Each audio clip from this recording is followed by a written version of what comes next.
Hey, it's Tucker Carlson. This morning it looks like somebody blew up the Kakhovka Dam in southern Ukraine. The rushing wall of water wiped out entire villages, destroyed a critical hydropower plant, and as of tonight puts the largest nuclear reactor in Europe in danger of melting down. So if this was intentional, it was not a military tactic, it was an act of terrorism. The question is, who did it?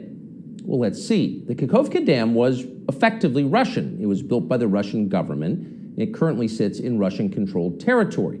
The dam's reservoir supplies water to Crimea, which has been, for the last 240 years, home of the Russian Black Sea Fleet. Blowing up the dam may be bad for Ukraine, but it hurts Russia more. And for precisely that reason, the Ukrainian government has considered destroying it.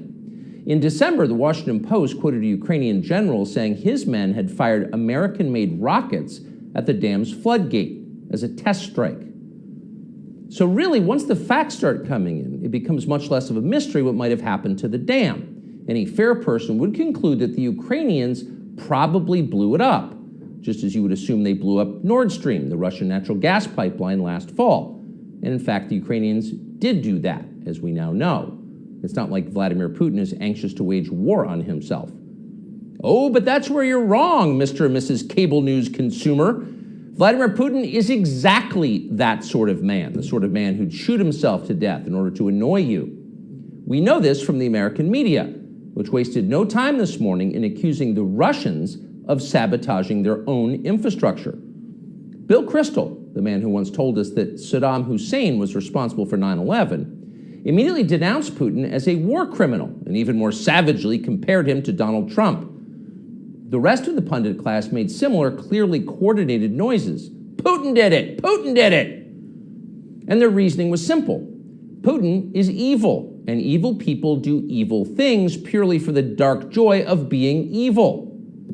In this specific case, Putin attacked himself, which is the most evil thing you can do, and therefore perfectly in character for a man that evil. That was their explanation. No one who's paid to cover these things seemed to entertain even the possibility it could have been the Ukrainians who did it. No chance of that. Ukraine, as you may have heard, is led by a man called Zelensky. And we can say for a dead certain fact that he was not involved. He couldn't have been. Zelensky is too decent for terrorism.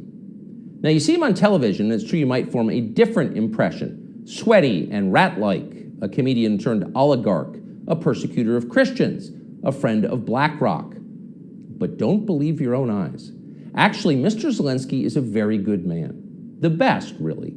As George W. Bush once noted, he is our generation's Winston Churchill. Of all the people in the world, our shifty, dead-eyed Ukrainian friend in the tracksuit is uniquely incapable of blowing up a dam. He's literally a living saint, a man in whom there is no sin. That's why Lindsey Graham is so attracted to him. They're just two good people, hanging out together and being good. And like all good people, when they meet in person, they spend a lot of time talking about killing people and laughing like friends do. Here's the pair last week. Free or die. Free or die. Now you are free.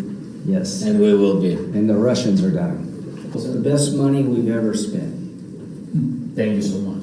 No, it's... The Russians are dying. It's the best money we've ever spent, Graham says. A smile spreads across his thin, quivering lips as he forms the words. He looks like a starving man contemplating a breakfast buffet.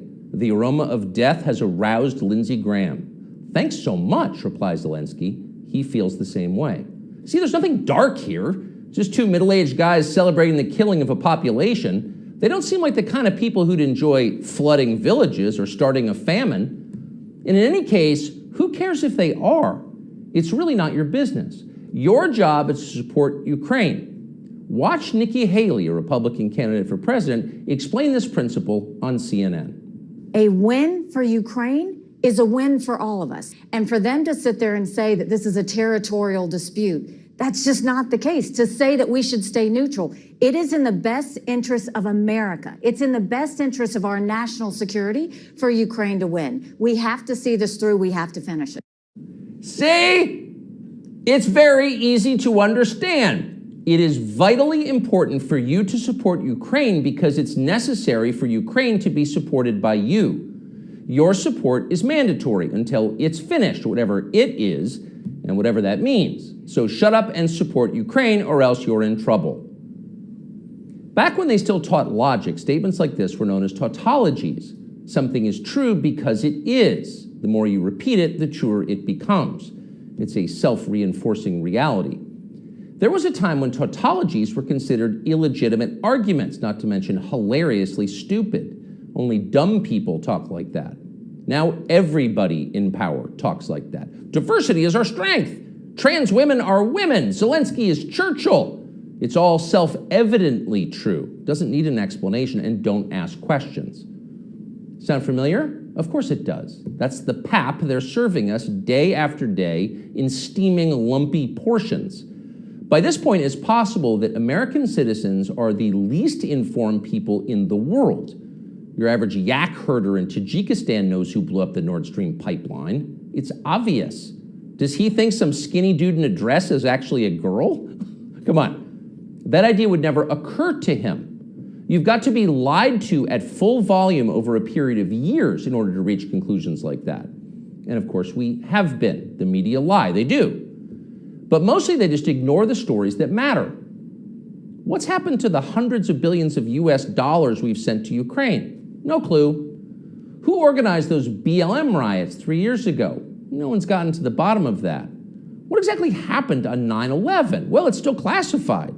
How did Jeffrey Epstein make all that money? How did he die? How about JFK? And so endlessly on. Not only are the media not interested in any of this, they are actively hostile to anybody who is. In journalism, curiosity is the gravest crime.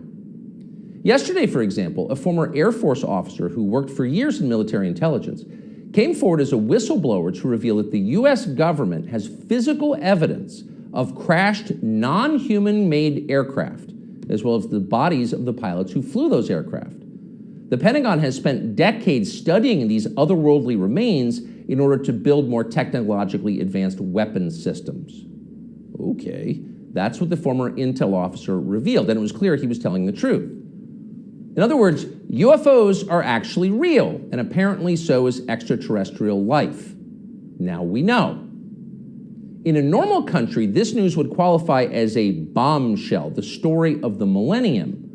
But in our country, it doesn't. The whistleblower's account ran on a technology website called The Debrief, which you've probably never heard of. The Washington Post had that story, but decided not to run it. The New York Times, meanwhile, just pretended it never happened. On the front page of the New York Times website this morning, there were 5 stories about Ukraine, as well as 4 stories apiece about Donald Trump, trans people, and climate change, the usual lineup. There was nothing at all about how an alien species is flying hypersonic aircraft over our cities. Not one word. So if you're wondering why our country seems so dysfunctional, this is a big part of the reason. Nobody knows what's happening.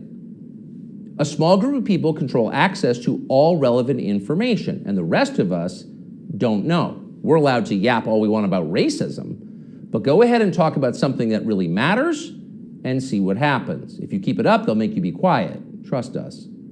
That's how they maintain control. When Western tourists first started traveling in large numbers to the Soviet Union in the early 1970s, they found that many Russians had a completely warped understanding of the United States. They thought that Americans lived in grinding poverty, in a state of perpetual race war, and were desperate to flee to the freedom and prosperity of the Eastern Bloc. They thought this because that's what they had been told. They had no way to know otherwise. The few Russians who understood what was really going on in the rest of the world had learned about it from listening to shortwave radio broadcasts, sometimes under the covers so the neighbors wouldn't hear. 50 years later, it is bewildering to consider the ironies here.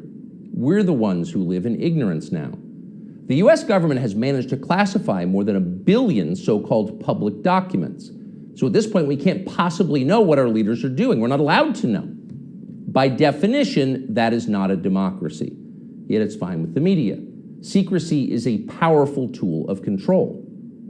Stop asking how we got so rich. Here's another story about racism. Go eat each other. That's the program. That's how most of us now live here in the United States. Manipulated by lies, silenced by taboos. It is unhealthy and it's dehumanizing, and we're tired of it.